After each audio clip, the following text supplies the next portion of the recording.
नमस्कार दोस्तों, स्वागत है आप सभी का मेरे चैनल भूली बिसरी कहानियाँ पर। कहानी शुरू करने से पहले आप लोगों से निवेदन है कि अगर आपको कहानी अच्छी लगे तो मेरे चैनल को सब्सक्राइब करें और कहानी को लाइक करें। तो चलिए शुरू करते हैं आज की कहानी, जो कि गोनू झा की कहानी है और कहानी का नाम है रात का भाव। गोनू झा एक रात सोए हुए थे। उनकी पत्नी गहरी नींद में उसी पलंग पर सो रही थी जिस पर गोनू झा सोए हुए थे। गोनू झा कच्ची नींद में थे। कहीं से आ रही खटपट की आवाज़ से उनकी नींद उचट गई। उन्होंने ध्यान देकर इस आवाज़ को समझने की कोशिश की। आवाज़ बाहर वाले ओसारे से आ रही थी। गोनू झा को समझते देर न लगी कि चोर होंगे। आहट कुछ टटोले जाने से पैदा हो रही थी। ओसारे में कई माठ पड़े थे जिनमें अनाज रखे गए थे। गोनू झा ने अकान कर समझा कि माठ में रखे नपना के टकराने से खटपट की आवाज़ पैदा हो रही है, जिससे उनकी निद्रा भंग हुई थी। गोनू झा के दिमाग में अचानक एक विचार कौंधा और वे झटके से उठे और पलंग पर बैठकर अपनी पत्नी को जगाने लगे। पंडिताइन के शरीर को जोरों से झकझोरते हुए गोनू झा ने आवाज़ लगानी शुरू कर दी। अरे उठो भाग्यवान, जल्दी उठो, नहीं तो बड़ा अनर्थ हो जाएगा। पंडिताइन गहरी नींद में थी। दिन भर की थकी मांदी वह कच्ची नींद से जगाए जाने से झल्ला गई। ओह, सोने क्यों नहीं देते? अरे उठ भी, कहीं लाखों का नुकसान न हो जाए, गोनू झा ने एक एक शब्द चबाते हुए कहा। लाखों का नुकसान की बात सुनकर पंडिताइन थोड़ा सजग हुई और बिस्तर पर उठकर बैठ गई। उधर चोर जो माठ से अनाज चुराने की ब्योंत में लगा था, गोनू झा के मुंह से निकले लाखों शब्द सुनकर आगे की बात सुनने के लिए पैर छापते हुए खिड़की से कान सटाकर खड़ा हो गया। अमावस की रात के घने अंधकार में उसे इतना इत्मीनान था कि भीतर से कोई उसे देखना भी चाहे तो देख नहीं सकेगा। पंडिताइन ने सचेत होते हुए गोनू झा से पूछा, कोई सपना देख लिए क्या कि अचानक आधी रात में लाखों का नुकसान की बात करने लगे? गोनू झा ने कहा, अरे पंडिताइन, समझो कि अपने भाग्य जग गए। मैं जो एक पोटली सेम्बल के बीज लाया था ना, वह कहाँ है? पंडिताइन इस बेतुकी बात पर फिर झल्ला पड़ी। ओह, यह क्या बात हुई? आधी रात में सोए से जगाया, कहने लगे लाखों का नुकसान हो जाएगा, जैसे कोई हीरा मोती जर जेवरात की बात हो। और अब पूछ रहे हो संबल के बीज कहाँ है? कहीं दिमाग तो नहीं फिर गया है? गोनू झा ने पंडिताइन को डपट दिया। अरे फालतू बकवास में मत पड़, यह बता कि सेम्बल के बीज कहाँ हैं? पंडिताइन गोनू झा के तेवर देखकर सहम गई और बिसूरती हुई बोली, बाहर उसारे की बनेरी में बीज की पोटली बंधी हुई है। गोनू झा ने बिगड़ते हुए कहा, अरे उस पोटली को तूने इतने लापरवाही से रखा? पंडिताइन को भी गुस्सा आ गया और वह भी तेज आवाज में बोल पड़ी, 2 पाई का भी होगा वह सेम्बल का बीज? मैं क्या उसे तिजोरी में रखती? काहे आधी रात में डंडा खड़े कर रहे हो? चोर सांस रोके गोनू झा और पंडिताइन के बीच हो रही बातचीत को सुन रहा था। उसे भी समझ में नहीं आ रहा था कि एक पोटली सेम्बल के बीज के लिए गोनू झा इतना तड़क क्यों रहे हैं। तभी उसके कान में गोनू झा की आवाज़ पड़ी, अरे भाग्यवान, अब वह सेम्बल का बीज तिजोरी में ही रखा जाएगा। तुम्हें कुछ दिन दुनिया की खबर भी है? एक यूनानी चिकित्सक ने सेम्बल के बीज से जीवन रक्षक औषधि बनाई है और रातों रात सेम्बल के बीज की कीमत हीरो जवाहरातों की तुलना में 200 गुना बढ़ गया है। जरा सोच, एक स्वर्ण मुद्रा में 1 तोला सोना मिल जाता है कि नहीं? एक यूनानी व्यापारी आज ही महाराज के पास आया था। वह 200 स्वर्ण मुद्राओं में 1 तोला के भाव से सेम्बल के बीज खरीदने की बात कर रहा था। उसी ने महाराज को बताया कि इस बीज से बनने वाली दवा से मरता आदमी भी जी उठेगा।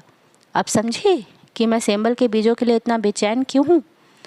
कल ही बाजार जाकर इन बीजों को बेच आऊँगा और इनसे मिलने वाले पैसों से सबसे पहले तुम्हारे लिए महल बनवाऊँगा और तुम्हें जेवर जवाहरातों से लाद दूँगा।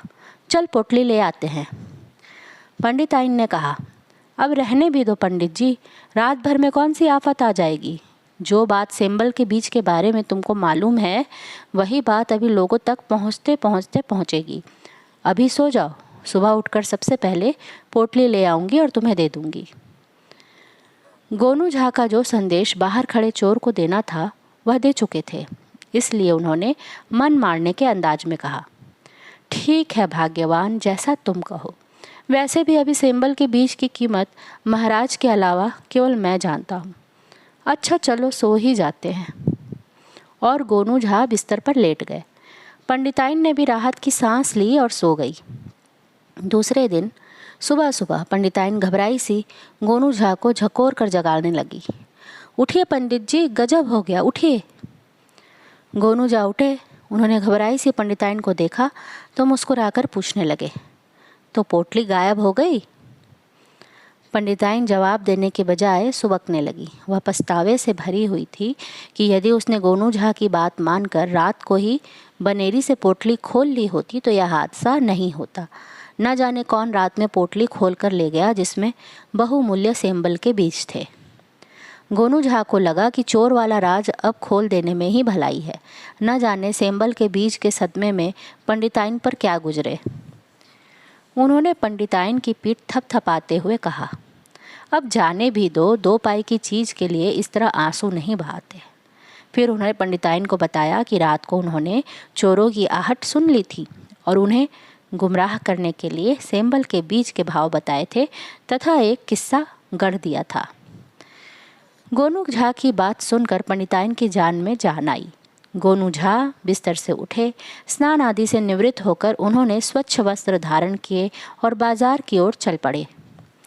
बाजार पहुंचकर उन्होंने सबसे पहला काम यह किया कि बाजार सुरक्षा चौकी पर गए और वहां के चौकीदार से बताया कि बाजार में यदि कोई सेंबल का बीज बेचता नजर आए तो उसकी गतिविधियों पर नज़र रखी जाए, क्योंकि एक ठग कल से ही सेंबल के बीज को जीवन रक्षक औषधि बताकर बेचने की कोशिश कर रहा है।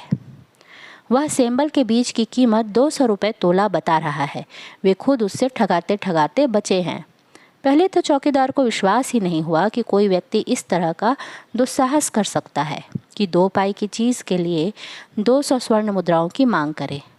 लेकिन बात चूंकि गोनू झा की थी तो उसे सतर्कता दिखाने की मजबूरी हो गई। चौकीदार को लेकर गोनू झा बाजार का चक्कर लगाने लगे। एक जगह पर उन्होंने एक व्यक्ति को कपड़ा बिछाए सेंबल का बीज बेचते देखा। आमतौर पर सेंबल के बीज बाजार में नहीं बेचे जाते, इसलिए उन्हें विश्वास हो गया कि यह व्यक्ति कोई और नहीं, वही चोर है जो रात में उनके घर से सेंबल के बीजों की पोटली चुराकर ले आया है। उन्होंने चौकीदार को इशारा कर दिया और उनके इशारे पर चौकीदार चोर के पास पहुंचा और उससे संबल के बीज की कीमत पूछी। चोर ने चौकीदार की ओर देखकर कहा, 200 स्वर्ण मुद्राएं प्रति तोला। चौकीदार ने प्रश्न किया, अरे इतना महंगा? क्या है इन बीजों में? आखिर ये सेंबल के ही बीज है ना? चोर ने मुस्कुराते हुए कहा, अरे ये साधारण बीज नहीं है, इन बीजों में जीवन रक्षक तत्व है। तब तक गोनू झा वहाँ पहुँच चुके थे और चोर चौकीदार संवाद का रस ले रहे थे। उन्होंने चोर से कहा, अरे तू तो रात का भाव बता रहा है चौकीदार जी, जरा इसे सेंबल के बीजों का दिन वाला भाव बता दीजिए। फिर क्या था?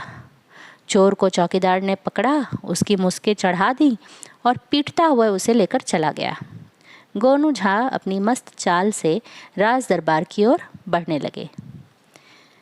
यह कहानी यही समाप्त होती है। थी ना ये मज़ेदार कहानी? चलिए मिलते हैं आपसे अगली कहानी पर। धन्यवाद।